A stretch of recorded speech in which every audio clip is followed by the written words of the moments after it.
Caros irmãos e irmãs do programa Arte Espírita em Foco. Hoje nós trazemos para a nossa reflexão a poesia de J. Marques, intitulada Gota de um Sonho. Nós vamos lê-la e em seguida faremos uma reflexão a respeito do que o nosso amigo poeta quis nos dizer. Então, nesse texto, ele nos fala o seguinte: quando a tristeza assaltar teu coração, pense na poesia de Jesus. Ela sempre vem mesclada com o mel do desejo da eternidade, com as ânsias elaboradas nas nuvens, com o vento do entardecer, que, apesar de melancólico, traz o frescor de uma madrugada renovada. Para que a poesia triunfe em teu coração, é necessário desceres ao pântano das lágrimas, meteres as mãos na lama dos sonhos perdidos e procurares a pérola da renovação.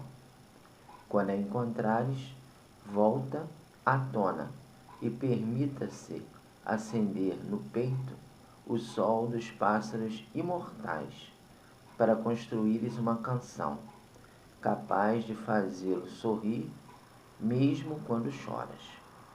Vamos então comentar esse texto. Nós sabemos que, como nós vivemos num mundo de provas e expiações, inúmeras vezes ao longo da nossa existência, a tristeza vai assaltar o nosso coração. A perda de um ente querido, as nossas frustrações, as perdas amorosas. Então, em várias ocasiões, a tristeza ela estará presente. É uma condição do mundo em que vivemos, e como nós também somos espíritos rebeldes, somos espíritos em débito com a lei divina, nós temos alguns momentos de testemunho, algumas provas a serem vencidas, ou até mesmo expiações, devido aos delitos que cometemos em vidas anteriores. E também temos os deslizes que cometemos durante a nossa existência, que às vezes nós criamos provas ligadas à vida atual. Quando a gente, por exemplo, envereda pelo caminho do vício, pelo caminho da revolta, do desespero. Então, a tristeza, em vários momentos da nossa vida, virá nos visitar. Isso é uma questão que faz parte do nosso processo evolutivo no mundo em que vivemos.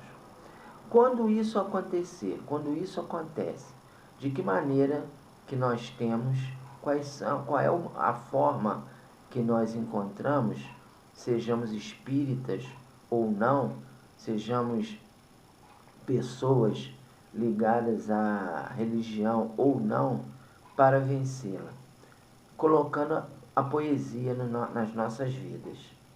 E a poesia de Jesus é muito mais profunda, porque ela nos dá uma dimensão maior.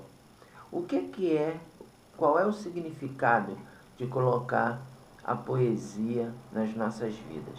É não perdermos aquela semente maravilhosa chamada esperança, que nos dá a certeza de que nós conseguiremos superar as nossas dores, de que essas dores são passageiras e que nós continuaremos buscando a felicidade, principalmente quando entendemos que a felicidade é relativa. A felicidade no mundo no qual nós nos encontramos, ela é relativa. Ela não é uma felicidade plena e total. É uma felicidade que está vinculada a momentos que nós temos e que se alternam com esses momentos de tristeza ou de dificuldades. E qual é a poesia de Jesus? Jesus, no seu Evangelho, ele nos dá várias passagens de poesia. E no nosso entendimento, e depreendendo aqui o texto do nosso amigo, a maior poesia é as bem-aventuranças. Quando Jesus nos fala bem-aventurados os aflitos, ele está nos falando de forma poética que nós não devemos ceder ao desânimo, ao pessimismo e ao mau humor, mantendo o bom ânimo, mantendo os caminhos que nos levam a Deus e nos levam ao nosso próximo. Então, continuando aqui com o texto do nosso amigo, ele fala, ela, quer dizer, a poesia de Jesus, sempre vem mesclada com o mel do desejo da eternidade. O que significa isso? Significa que nós sabemos que nós somos espíritos imortais, que nós reencarnaremos ainda muitas e muitas vezes, e que se nessa existência somos infelizes, se nessa vida nós não temos amores, nós não temos uma situação confortável em relação à parte afetiva, à parte financeira, às conquistas que nós desejamos, somos reencarnacionistas, teremos outras existências e futuramente nós conseguiremos conquistar aquilo que nós desejamos. O problema é que muitas vezes a tristeza surge porque nós condicionamos a nossa felicidade às conquistas materiais. E a felicidade ela só é plena quando nós mesclamos ou quando nós equilibramos estas conquistas materiais com as conquistas espirituais. Porque, na verdade, o que nós vamos levar para a eternidade são as conquistas espirituais. As conquistas materiais são importantes, são importantes. É lógico que é direito nosso, enquanto estamos encarnados, usufruirmos os benefícios que a sociedade nos oferece. Então, se a gente tem possibilidade de comprar um carro importado, morar numa casa muito confortável, não tem problema nenhum. A questão é, precisamos entender que estamos aqui de passagem e que nada nos pertence, nem mesmo o nosso corpo. Então, nós temos que olhar para diante, entender que somos seres falíveis e que somente quando nós entendemos que se hoje estamos tristes, amanhã sorriremos, nós compreenderemos as bem-aventuranças. Por isso que Jesus nos fala bem-aventurados aqueles que sofrem, bem-aventurados os aflitos. Porque quando nós temos essa visão de que a felicidade ela pode ser alcançada numa outra existência, nós temos aí o desejo da eternidade, ou seja, o desejo de futuramente conseguirmos ser felizes. E continua o nosso amigo poeta, com as ânsias elaboradas nas nuvens. O que significa isso? Ânsias elaboradas nas nuvens. Significa nós sintonizarmos, é um simbolismo, né? Uma linguagem simbólica. A poesia tem essa simbologia, né? Então, essas ânsias elaboradas nas nuvens significam os bons pensamentos que nós emitimos, que nos possibilitarão uma sintonia com os amigos espirituais, com aqueles espíritos que querem nosso bem, com aqueles espíritos que desejam o nosso progresso espiritual. Então, essa ânsia elaborada na nuvem é uma simbologia para mostrar que quando nós temos bons pensamentos, nós captamos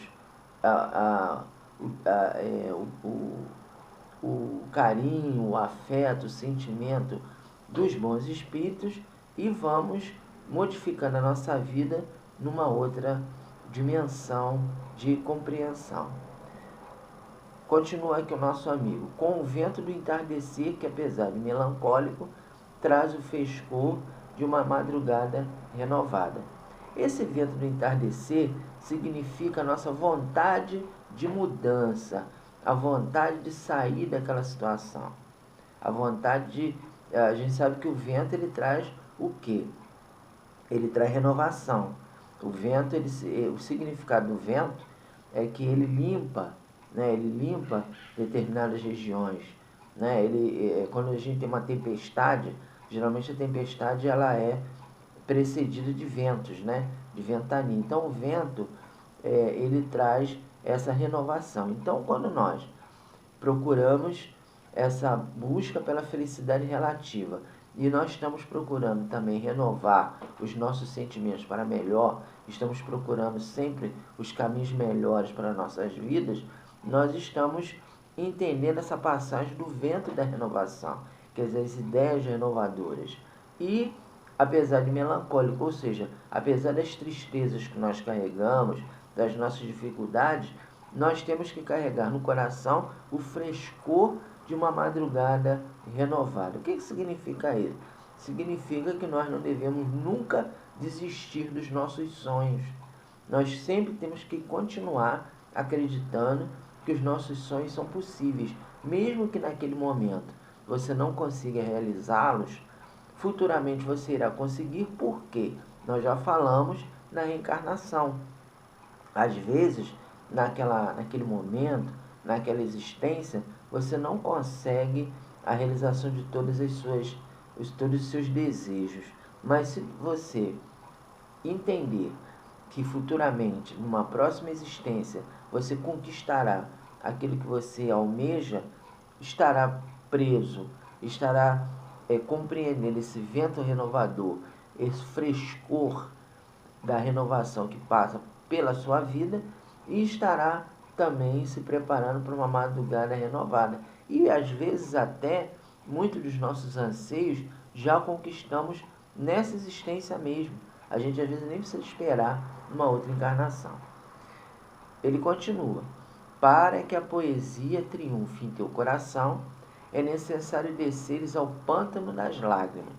O que significa isso? Qual é o ponto fundamental para que nós saibamos conviver com os sofrimentos, com as dificuldades, com as nossas imperfeições, com as nossas situações difíceis? É a reforma íntima. Para nós fazermos a reforma íntima, nós temos que descer ao pântano das lágrimas, ou seja, nós temos que encarar as nossas dificuldades, os nossos defeitos, as nossas limitações. Nós precisamos, para nos renovarmos, primeiro nos auto-perdoarmos. O ponto fundamental de partida para a nossa renovação, para a gente para nós absorvermos esse vento, né, do entardecer e buscar essa madrugada renovadora, é nós nos auto-aceitarmos, auto-perdoarmos. Então nós temos que nos capacitarmos a conviver com aquilo que nós somos, nos aceitarmos como nós somos. Isso não significa que nós vamos nos acomodar, que nós vamos ficar, não, eu sou errado, deixa para outra encarnação, que nessa existência eu não vou resolver. Não, não é isso. Mas primeiro, para nós nos melhorarmos, nós temos que nos auto-aceitarmos, nós temos que nos auto-perdoarmos. Né? É o primeiro ponto. Então, aceitar que nós somos pessoas difíceis, que nós temos defeitos, que nós temos erros. E aí, aí qual é o próximo passo? Olha só o que ele fala: meteres as mãos na lama dos sonhos perdidos. A partir do momento que você se aceita como você é, mais você compreende que é necessário você modificar a sua trajetória para melhor, é necessário que você busque um caminho de renovação espiritual, né? Lutando contra o egoísmo, contra o orgulho, contra a vaidade. Você estará metendo a mão na lama dos sonhos perdidos. Que sonhos perdidos são esses? Quando nós somos criados, Deus coloca na nossa consciência as suas leis. E essas leis ficam latentes em nós como um sonho perdido. Nós, muitas vezes, durante muitas reencarnações, nos afastamos da consciência crítica, nos afastamos da consciência crística, nos afastamos daquela compreensão de que somos lucigênicos e nos tornamos pessoas com vícios, com erros, com descaminhos, né? Então, o sonho perdido é uma simbologia para mostrar que nós temos que procurar a nossa consciência, temos que ouvir a nossa consciência, temos que ouvir aquela voz interior que nos fala a respeito da necessidade de nos tornarmos pessoas melhores.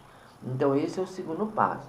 Primeiro, nos auto-perdoarmos, aceitarmos as nossas limitações, compreendermos os nossos defeitos, entendermos que numa única existência nós não conseguiremos obter tudo aquilo que desejamos do ponto de vista da evolução espiritual. E a segunda etapa é meter a mão na lama dos sonhos perdidos, ou seja, nós temos que procurar a nossa consciência no meio da lama desses nossos defeitos, daquelas atitudes erradas que nós ainda cometemos, dos deslizes que ainda existem dentro de nós. Então, essa simbologia do nosso amigo J. Mar é para mostrar que nós temos que, através de uma busca interior, nós temos que ouvir a nossa consciência, temos que reencontrar aquela lei divina que vive em nós e que muitas vezes fica durante muito tempo adormecida por incapacidade nossa. E procurares a pérola da renovação, ou seja, a questão é, a pérola da renovação é a criação do homem novo, a criação daquele homem renovado, aquele homem que está buscando, né, a sua felicidade plena, está buscando a plenitude, está buscando o encontro com o seu semelhante, está buscando ser uma pessoa de bem. Isso é a pérola da renovação. Então, é uma reflexão, né, a respeito de como ser feliz. A gente, muitos outros companheiros que falam a respeito da doutrina, logicamente falarão de forma muito melhor do que nós e do que o J. Mato sobre a questão da felicidade. Mas é mais uma reflexão, ou vamos dizer assim, nós estamos apenas relembrando coisas que nós já sabemos, né, que muitas vezes nós esquecemos. Então, a questão do auto-perdão, a questão de nós fazermos um olhar introspectivo na nossa alma, na nossa essência mais profunda, para possibilitar esse encontro com a nossa consciência de espíritos imortais e, em seguida, conquistar essa pérola da renovação, ou seja, conquistar a vontade de mudar para ser melhor, para ser um homem novo. E ele aí vai terminando aqui, né? Quando encontrares, volta à tona e permita-se acender no peito o sol dos pássaros imortais para construires uma canção. Vamos lá. O que significa isso? O que é voltar à tona? Voltar à tona é, a partir do momento que você traz esse olhar introspectivo e que você conquista ou que você busca a sua consciência, você vai para a vida, né? Voltar à tona é você voltar para o dia a dia, voltar para o cotidiano, voltar para o mundo, né, em que a gente vive ainda tão conturbado, tão difícil. Voltar à tona significa essa busca para que você conviva melhor no dia a dia, né? Porque muitas vezes, diante de tantas dificuldades, nós naufragamos, né? Os naufrágios é um simbolismo para mostrar que quantas vezes, né, nós nos afogamos nos problemas, nos afogamos nas situações difíceis, nas nossas imperfeições, quantas vezes nós desanimamos, entramos em depressão, né, achamos que a vida está péssima. Então é o naufrágio das nossas existências. Então, ao buscarmos a nossa consciência, a buscarmos esse encontro com aquela lei divina que vive em nós, nós pegamos essa pérola da renovação, ou seja, nós tomamos nas nossas mãos de espíritos imortais, essa vontade de mudar para melhor, de superarmos a dor, de entendermos a dor não como um castigo, e sim como um fortalecimento para que nós sejamos mais perseverantes e resignados, e vão para o mundo, vão viver, vamos conviver melhor com as pessoas. E aí ele fala, e permite-se acender no peito o sol dos pássaros imortais. Ou seja, ao voltar para o mundo com essa consciência, nós vamos desenvolver o BIP, que é a benevolência, a indulgência e o perdão. O que é você ser benevolente? Ser benevolente é nós desenvolvermos aquele sentimento de empatia com o outro. Você se colocar no lugar do outro, para você entender que todos nós cometemos erros, todos nós temos defeitos, nós temos que procurar compreender o nosso próximo, né? E com isso exercitarmos a caridade, que é o amor em movimento. Indulgência é o olhar de misericórdia. Quando nós vemos o outro errar, a gente não vai criticá-lo de forma indevida, não vamos fazer aquele julgamento impiedoso, né? Ah, porque fulano não presta, que fulano só faz bobagem, é um imaturo, é um zero à esquerda, quer dizer, então esses pensamentos de julgamento indevido, a pessoa que exercita a indulgência, ela já não faz, ou evita fazer, ou se esforça para não fazer. É claro que isso são conquistas, isso é um caminho que é longo, que muitas vezes a gente não vai completá-lo nessa encarnação, mas nós temos que começar agora, hoje, nesse momento em que estamos aqui refletindo sobre isso. E o sol dos pássaros imortais é exatamente essa busca. E o perdão? O perdão é fundamental, porque você perdoar, você evita a mágoa, o ressentimento, o ódio, os rancores. Você não fica guardando raiva de ninguém, você sabe perdoar o próximo, né? E aí você constrói uma canção. Que canção é essa? É a canção do otimismo, do bom ânimo, de você entender aquela passagem de Jesus, quando ele nos fala: vós sois o sal da terra. Ser o sal da terra significa ser aquele elemento que estará sempre pronto a compreender, a ajudar, a acrescentar, a apaziguar, a colaborar, a ser solidário para não ser solitário. E a última frase dela é também interessante, né? Capaz de fazê-lo sorrir mesmo quando choras. Então, diante dessa busca pelo BIP, né? Pela benevolência, indulgência, o perdão, e veja bem, o perdão é o perdão incondicional, é aquele perdão que você não tem restrições.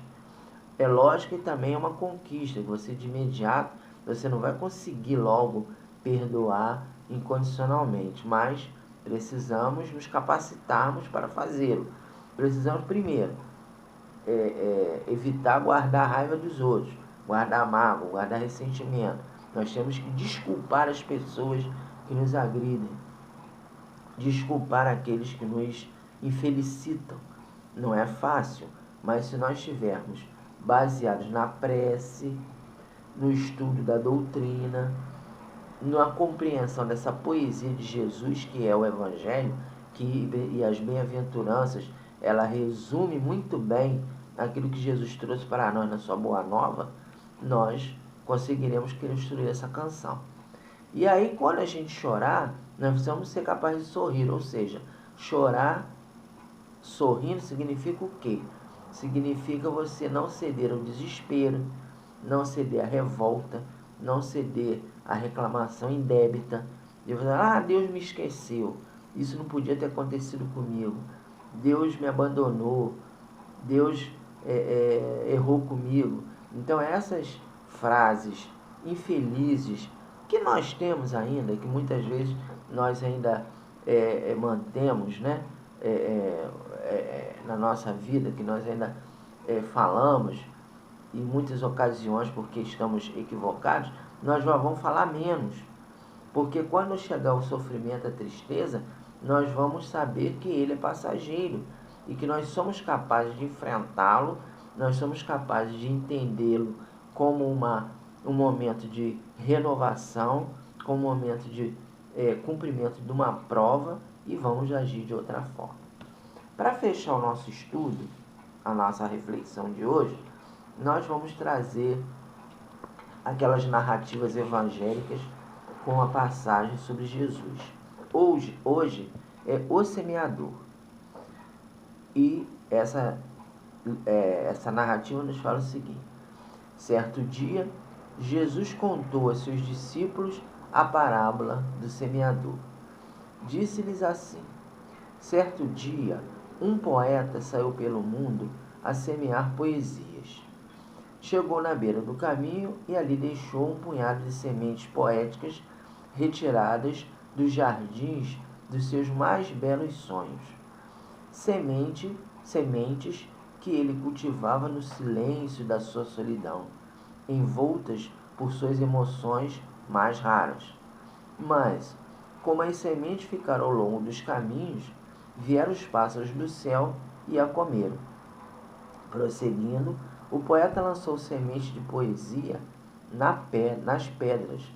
Essas sementes possuíam o sabor das manhãs encantadas. Foram colhidas quando as primeiras gotas de orvalho surgiram no alvorecer. Porém, como naquele local não havia umidade suficiente, não criaram raízes e morreram. Mais adiante, o poeta lançou semente entre os espinhos. Essas sementes foram retiradas das nuvens. No brilho dos céus, o poeta retirou sementes celestiais para plantá-las. No entanto, foram sufocadas pelos espinhos. Finalmente, o poeta lançou sementes musicais numa terra boa, e aí elas vingaram, ofertando frutos saborosos aos viajantes das estradas, saciando a fome de seus sonhos ao colhê-los. Jesus calou-se e os discípulos indagaram: não entendemos essa parábola, Senhor. Explique-a melhor. E Jesus explicou-lhes: vós sois os cantores do futuro, os emissários da minha poesia. A vós são desvendados certos mistérios que não posso esclarecer para todos. Por isso, ao povo falo por parábolas. Muitos verão e não conseguirão enxergar, e ao ouvirem não conseguirão compreender. Eis, pois, o significado da parábola. A semente é a palavra de Deus, existente nos jardins dos sonhos, nas manhãs encantadas, nas nuvens, no âmago das mais belas sinfonias. As pessoas que recebem as sementes ao longo dos caminhos são aquelas que as consideram muito belas, mas, atormentadas pelas vibrações dos espíritos malignos, jogam-nas fora para que permaneçam surdas aos chamados da renovação. As pessoas que recebem sementes entre as pedras são aquelas que, a princípio, recebem os poemas com muita alegria, mas que, no momento das tentações, as abandonam. As pessoas que recebem sementes entre espinhos são aquelas que ouvem os poemas, mas permitem que as riquezas e interesses materiais predominem, sufocando-as.